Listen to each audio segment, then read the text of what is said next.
কানের শোনাটা যে বলে কানের শোনাকে পিচ ঠিক করো, পিচ ঠিক করার জন্য কানের শোনার কোনো দরকার নেই। আপনি তাকালে পিচ ঠিক করতে পারবেন যদি আপনি সেই টেকনিকটা ব্যবহার করেন।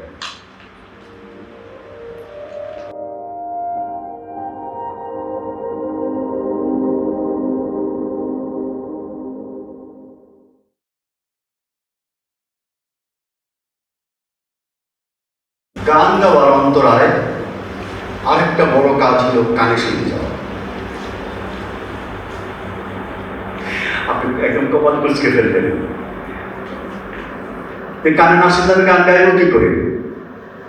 এটা একটা চরম উদ্ভট কথা বললেন, এটা মানাই যাবে না।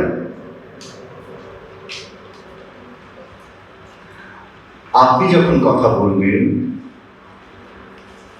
আপনি কখন আপনার কথাটা শুনবেন? কানে শুনবেন কখন? মানে আমি বক্তা, আমি যখন আমার কথাটা কানে শুনতে চাইবো, যখন আপনি শুনতে পাবেন তখন আমি শুনতে চাইবো, পাবো, যদি কানে শুনতে চাই, তাই তো? তাহলে আমি তো বলে ফেললাম, তো ওটা শুনে আমার কি লাভ হবে? ওটা তো আমি রেক্টিফাই করতে পারবো না, পারবো কি?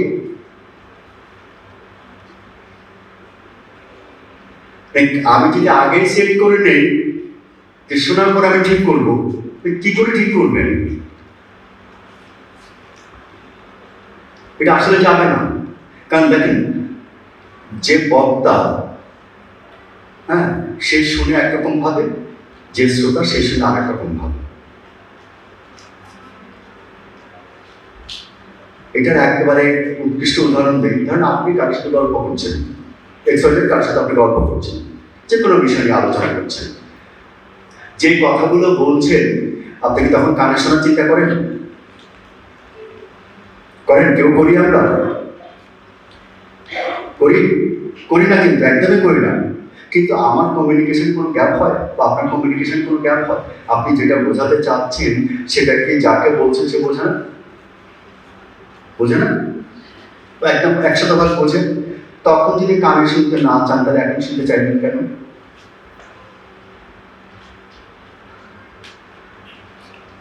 বুঝতে পারছেন? এই কানে শুনতে যাওয়া মানে হলো একটা টেনশন ইন করানো বডিতে, আমি ঠিকঠাক বলতে পারছি কিনা, তার মানে নিজের প্রতি বিশ্বাস নেই। কি প্রকারান্তরে কিন্তু এগুলো বোঝায়, আপনি একটুখানি রেসপন্স করবেন। যদি আপনি কি বলছেন সেটা কানে শুনতে চান, তার মানে কি আপনি যা বলছেন আপনি কনফার্ম না, আপনি কিভাবে বলছেন সেটা আপনি নিশ্চিত না। কিন্তু গল্প করার শুরু তার কিভাবে বলছেন সেটা মাথায় আসে না, আসে কি? বলে যাচ্ছেন একদম ক্লিন কাট, আপনি যা বলছেন সেটা আমি বুঝতে পারছি।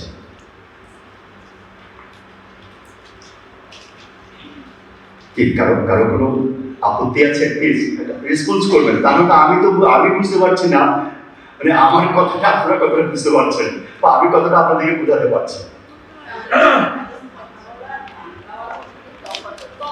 তফাৎ নেই, আসছি সেই কথাটা বলবো, কোনো তফাৎ নেই। সাধারণ কথা বলার আওয়াজের মধ্যে গান গাওয়ার আওয়াজের মধ্যে কোনো তফাৎ নেই। যদি তফাৎ করেন আপনি নিজের গলা নিজে 12টা বাজাবেন।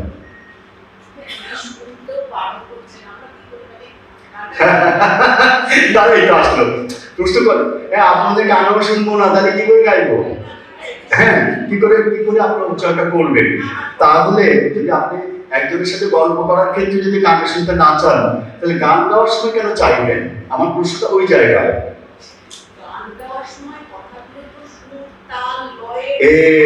সুর তাল লয়ে ফেলতে হবে, সেগুলো শুনতে হবে।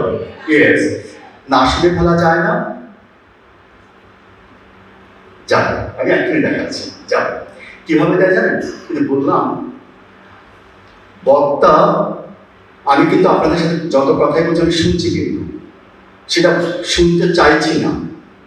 মানে যেটা বলা হয় কানে শুনে ঠিক করবি, কানে শুনে সুর লাগাবি, কানে শুনে ধরবি, আমি সেটা করছি না। তারপর তো আপনাকে একটা জিনিস শুনতে পাচ্ছেন, সেটা ইনার বডির হাড়ের ভাইব্রেশনে কানে একটা সাউন্ড হয় না? হয়তো ইয়ারলি ডাক্তাররা ভালো ব্যাখ্যা করতে পারবেন। তবে এই যে ইনার সাউন্ড কিন্তু একটা হয়, আমরা করি কি জানেন, ইনার সাউন্ডটা না শুনে আমরা বাইরের সাউন্ডটা শুনতে চাই, কারণ নিজের ইনার সাউন্ডটা এত বাজে শোনায় নিজের কানে, মনে হয় একটা বাজ খাই গলা, আরে এত মানে বাজে গলা, ঝনঝনানো টাইপের গলা। আমরা তো খুব সুন্দর করে বলতে চাই, নতুন গলা তো হবে না, এরকম গলা হবে নাকি? সমস্যাটা ওখানে। মিষ্টি করে গা, মিষ্টি করে গা, মানে এমন মিষ্টি তোদের দিতে হয়ে গেছে, এত বেশি মিষ্টি খেলেছে। সমস্যা ওই যে কনসেপচুয়াল মানে বিষয়গুলোকে ক্লিয়ার করতে হবে। What is suitable, what is মিষ্টি গলা, না আমার গলা আমার মতো। তাহলে ভারতবর্ষের যে একজন সুপারহিট গাইয়ের ডিউ রেসপেক্ট লতা মঙ্গেশকর যে গলা মিষ্টি ছিল আক্ষরিক অর্থে, যেই মিষ্টি গলাটা বলা হচ্ছে সেটাকে আদৌ মিষ্টি ছিল? যদি ব্যাখ্যা করেন ছিল না, যদি সো-কল্ড মিষ্টি হিসেবে ব্যাখ্যা করেন, সুরে না, সেটা আলাদা জিনিস, মিষ্টি আলাদা জিনিস। তার চাইতে অনেক বেশি সুদীপ কিন্তু আশা ভোসলের গলা, যদি সাইন্টিফিক্যালি ব্যাখ্যা করেন। আমি আবারও বলছি, আমি কোনো কম্পেয়ার করিনি, প্লিজ কম্পেয়ার করার ভঙ্গিতে না। যে তথাকথিত যে মিষ্টি গলা সুরেলা গলা, এই যে এগুলো বলা হয়, এগুলো বোঝা উচিত, ক্লিয়ার হওয়া উচিত কনসেপশনগুলো, যে কোনটা কি, কোনটা কি মানে হয়। যে আমি যে বলছি না আমার গলাটা খুব রাফ শোনাচ্ছে আপনাদের কাছে, আমি যে কথা বলছি খুবকে বাজে সাউন্ড শোনাচ্ছে, কিন্তু আমার কাছে শোনাচ্ছে কেন জানেন? আমার কাছে মনে হচ্ছে অতিরিক্ত ঝনঝনানো। প্রত্যেকের গলায় এই ঝনঝনানো ভাবটা আসা উচিত। এটাকে বলা হয় রেজোনেন্স। যত ভালো রেজোনেন্স থাকবে আপনার সাউন্ডটা তত ফ্লেক্সিবল হবে, স্পঞ্জি হবে।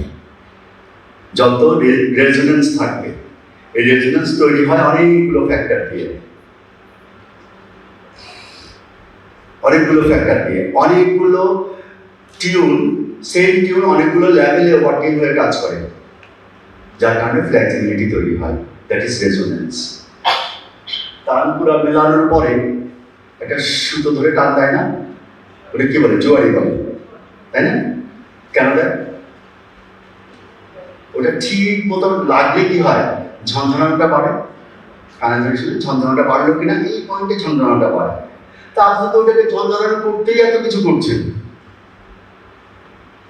তো নিজের গলাটাকে করতে কে না করতে? তা না হলে তানপুরা আওয়াজটা ভালো পাওয়া যায় না, ঝনঝনানোটা না হলে তানপুরার আওয়াজটা ভালো পাওয়া যায় না। নিজের গলাটাও তো একই রকম, এই ঝনঝনানোটা করতে হবে, কেন ওইটা ফ্লেক্সিবিলিটি তৈরি করে, খুব স্পঞ্জি হয়, ওটা সহজে ক্র্যাক করবে না। কানের শোনাটা, যে বলে কানের শোনাকে পিচ ঠিক করো, পিচ ঠিক করার জন্য কানের শোনার কোনো দরকার নেই, আপনি তাকালে পিচ ঠিক করতে পারবেন যদি আপনি সেই টেকনিকটা ব্যবহার করেন।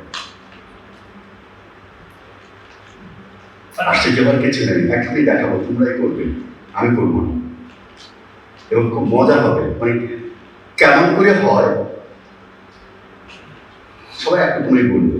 কালকে ওই যে মিউজিক কলেজে ছিল অনেক, প্রায় 200-200-র উপরে ছিল না স্টুডেন্ট। ওরাও বললো যে তোমরা একটা কাজ করো, একটা শব্দ বলবে, আয় বলবে। আয়টা কিরকম, যে কাছে একটা বাচ্চা আছে, ওটা একটু আদর করে ডাকবো। যে আদর করে ডাকার পিছনে আমাদের সাইকোলজিক্যাল একটা পার্ট কাজ করে, চাহনিটা কিন্তু বড় কাজ করে। হ্যাঁ, এই চাহনির সাথে অনেকগুলো জিনিস রিলেটেড। আপনি যদি এই বাচ্চাটাকে আয় বলে ডাকবেন, বাচ্চাটা তো ছোট, আপনি দাঁড়ানো, তাহলে আয়টা কেমন ডাক হবে, আওয়াজের গতিটা একটু হবে না? তাহলে কি হতে পারে, আয় আয় আয়, ক্লিয়ার? ঠিক আছে, এই আয়টা কি বলার জন্য আপনার কোনো টিউন ধরার দরকার আছে? আপনি গান করছেন না, কিন্তু আছে? একবার বলবেন সবাই, রেডি? 1 2 3 4। কায়দা, এই যে বললাম কি, আমি একটা ঘটনা বলেছি কি করতে না, ওই বাচ্চাটাকে ডাকতে, আপনি প্র্যাকটিস করতে বলিনি। গোড়ায় বলদ কোথায়? আপনার সবাই প্র্যাকটিসের বলে খুব কায়দা করে বলবেন, ঠিকঠাক মতো হবে কি, তো বলতে হবে তো। এই যে এই কায়দা করে বলতে গিয়ে বললেন কি জানেন, আপনি স্টিপ হয়ে গেলেন, আপনার একটা টেনশন ঢুকে গেল। টেনশনকে কতভাবে ঢুকে তার ইয়ত্তা নেই। মানে আরো আরো খুব স্বল্প জায়গার মধ্যে টেনশন ঢুকে যায়। আপনি ভাববেন খুব টেনশন ঢুকলো, আপনি খুব ফ্রি আছেন, আরে আমি তো খুব ফ্রি আছি, দেখতে পাচ্ছেন ফ্রি আছে, তাই একটু ফ্রি কোথায়, মানে ফ্রি দেখা থেকে আর টাইট হচ্ছে। এই তো ঘটনা। দেখুন, আমি গল্পটা বললাম কি, আপনার ডাকবেন ওই বাচ্চাটাকে, ডাকতে গেলে কি করতে হবে? প্রথম কি করতে হবে? হ্যাঁ, তো বাচ্চাটাকে তাকাতে হবে। তো তাকালে আপনার চোখটাকে যে একটা উচ্ছ্বসিত চোখ, সেটা নিতে হবে, চোখটাকে সেভাবে করতে হবে, তারপর ডাক দিবেন, আয় আয় আয়। দেখুন, 1 2 3 4।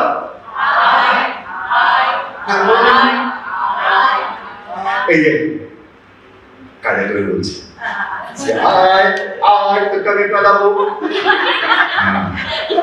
এই পুরো জিনিসটা না সাইকোলজিক্যাল, একদম সাইকোলজিক্যাল। কোনোভাবেই প্র্যাকটিসে ঢুকবেন না, প্র্যাকটিসে ঢুকেছেন ফিনিশ।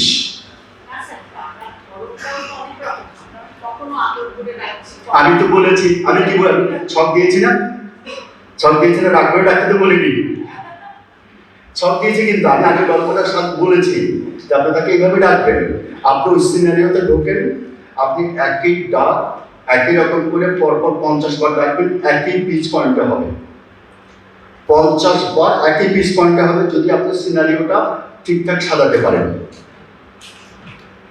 আপনার কিছু করতে হবে না, একটা পিচ পয়েন্টে একটা ডাক যদি আপনি 50 বার ডাকতে পারেন, তাহলে পিচ পয়েন্ট ভাঙা আপনার জন্য কিছু কিছু কিছুই না। কিন্তু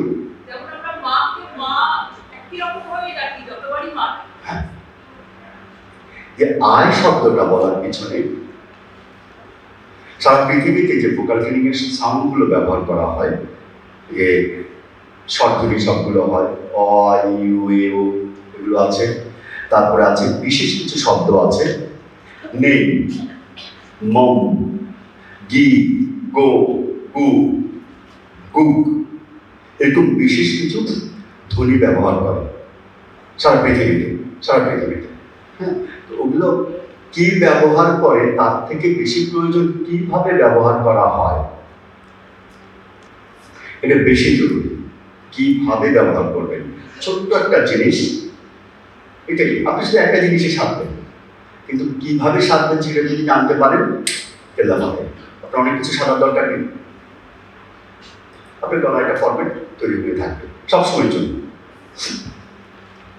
এটা অবধারিত সত্য কথা, এর মধ্যে কোনো ফাঁকি কিন্তু নেই। কিন্তু আমরা করি কি, কিভাবে করার থেকেও মানে কিভাবে শোনাবে সেটা নিয়ে আমরা ব্যস্ত।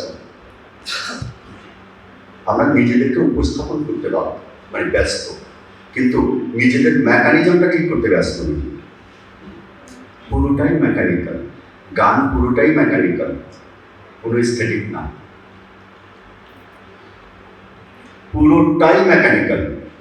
মেকানিক্যাল প্রসেসগুলো যাবে, তখন সেটা স্থেটিক হবে কি হবে না তারপরে আসবে। যে হারমোনিয়ামটা কি, এটা কি কোনো কিছু একটা মেকানিক্যাল না, পুরোটা এটা বাজে মেকানিক্যাল না, কিন্তু যে বাজায় তার বাজনার ধরন অনুযায়ী কি হয়, নান্দনিক হয়, বিভিন্ন রকমের নান্দনিকতা পায়। তাহলে কিভাবে বাজাচ্ছে তার উপর। কিন্তু মানুষের বেলায় কি হয় জানেন, আমাদের কণ্ঠটাই তো কোনো ফরম্যাট নেই। আমি বলছি এটা একটা যন্ত্র, একদম হারমোনিয়াম যে মেকানিজমে বাজে, আমাদের ভোকালটা একই মেকানিজমে বাজে যেহেতু যন্ত্র মিউজিক্যাল ইনস্ট্রুমেন্ট, তাহলে কি হয়, এটাকে বাজাতে হয়, তা বাজলে এটা বাজে না, না বাজালে কে বাজে।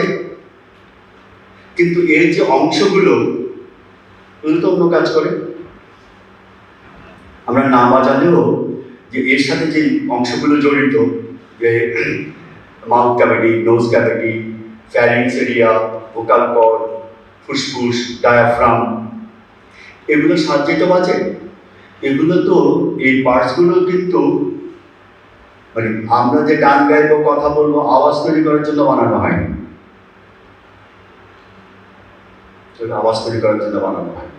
এগুলো মানুষের হাজার হাজার বছরের পরিক্রমায় মানুষ আওয়াজ করতে শিখেছে, ভাষা বলতে শিখেছে, ভাষা ব্যবহার করছে। এটা একটা ব্যবহারিক দিক। ওগুলো কমপ্লিটলি নিউরোলজিক্যাল, ফিজিওলজিক্যাল একটা চ্যাপ্টার। ফিজিক্যাল না, ফিজিওলজিক্যাল। কিভাবে ফিজিওলজিক্যাল? ধরুন ডায়াফ্রাম নিচে নামে উপরে উঠে, কিসের জন্য? ফুসফুসে বাতাস ঢোকানোর জন্য। হ্যাঁ, ইঞ্জেকশনের সিরিঞ্জের মতো টান দিলে মেডিসিনটা ঢুকবে, পুশ করলে মেডিসিনটা আরেক জায়গায় ঢুকিয়ে দিবে, তাই তো? মানে একটা ইয়ে থেকে মানে পট থেকে ঢুকে আরেকটা বডিতে পুশ করবে, দুটাতে কিন্তু পিস্টন ব্যবহার করা হয়, তাই না? মানুষের ডায়াফ্রামটা কিন্তু পিস্টনের মতোই ব্যবহার হয়, এবং সেম জিনিস কিন্তু হারমোনিয়ামের মধ্যে আছে। হারমোনিয়ামের তলায় দেখবেন বডিটা খুললে দুটো স্প্রিং থাকে। ওইটা স্প্রিংগুলো কি করে? এয়ার বক্সটাকে পুশ করে। ওর একটাই কাজ, পুশ করতে পারে, আর কিছু পারে না। কখন সে চাপে? যখন আমরা বাতাস ঢোকাই, এয়ার বক্সে বাতাস ঢোকাই, তখন সেটা চাপে। আর সে স্প্রিংটা চাপে, স্প্রিংটা চাপতে ফলে কি হয়? সেটা উপর দিকে চাপতে থাকে, সেটা চেপে ওখানে আটকে থাকে না, তারপরে সে উপর দিকে চাপতে থাকে। আমাদের ডায়াফ্রামটা ঠিক একই কাজ করে। শ্বাসটা নেওয়ার পরে নিচের দিকে চাপে, চাপার পরে কিন্তু সে উপর দিকে ঠেলতে থাকে। এটাই তার কাজ। একে বললাম এটা ফিজিওলজিক্যাল কাজ, ওইটা সাইকেল সে ঢুকতেই থাকে। আর ভোকাল কর্ডের কাজ হলো, ফিজিওলজিক্যাল কাজ হলো, যখন আমরা শ্বাস নেব ভোকাল কর্ডটা এরকম খুলে যাবে, এই আকৃতি হবে, ভোকাল কর্ডটা খুলবে, এটা একটা প্যাসেজ হবে, প্যাসেজ দিয়ে শ্বাস টানে দিয়ে বাতাসটা শ্বাস টানে হয়ে ফুসফুসে ঢুকবে। আবার যে শ্বাস নেওয়া বন্ধ হয়ে গেলে বন্ধ করে দেয়, আবার ছাড়ার সময় খুলে আবার বন্ধ করে। এইগুলো ভোকাল কর্ডের মূল কাজ। সেটা অক্সিজেন নেওয়ার জন্য, বাতাস নেওয়ার জন্য খোলা বন্ধ হওয়া ভোকাল কর্ডের মূল কাজ। মূল কাজ কিন্তু আওয়াজ করা না, একদমই আওয়াজ করার জন্য না। ওই ভোকাল কর্ডকে আমরা আওয়াজ করার কাজে ব্যবহার করি। ওর মূল কাজ কিন্তু আওয়াজ করার কাজ না। তারপর ধরুন mouth cavity, nose cavity, pharynx area, যে সাইনাস এরিয়াগুলো, ভিতরে যতগুলো ফাঁপা অংশ আছে, যত ক্ষুদ্রতম ফাঁপা অংশ আছে, সেগুলো কিন্তু রেজোনেটর হিসাবে কাজ করে। যে ভোকাল কর্ড থেকে একটা খুব ছোট একটা সাউন্ড বের হয়, সাউন্ড বের হয়ে সেটা ওই যে উপরে আসে, ভোকাল কর্ড থেকে বেরিয়ে গিয়ে রেজোনেটর বক্সের মধ্যে ঢোকে, তারপর সেটা অ্যাম্পলিফাই হয়, বড় হয়, সেই আওয়াজটা আমরা শুনতে পাই। ভোকাল কর্ড থেকে যে আওয়াজ করে সেটা আমরা শুনতে পাই, আর ওটা একটা বিভৎস আওয়াজ, খুব ভোঁতা একটা আওয়াজ, খুবই ভোঁতা আওয়াজ, ওটার কোনো অর্থ হয় না। আর ভোকাল কর্ড থেকে যে আওয়াজ বেরোয়, যে সাউন্ড বেরোয়, ওটার কোনো অর্থ থাকে না। কোনো অর্থপূর্ণ শব্দ আওয়াজ কিন্তু ভোকাল কর্ড থেকে হয় না, শব্দ হয় না, একটা আওয়াজ হয়। আওয়াজটাও খুব ক্ষীণ, ভোঁতা।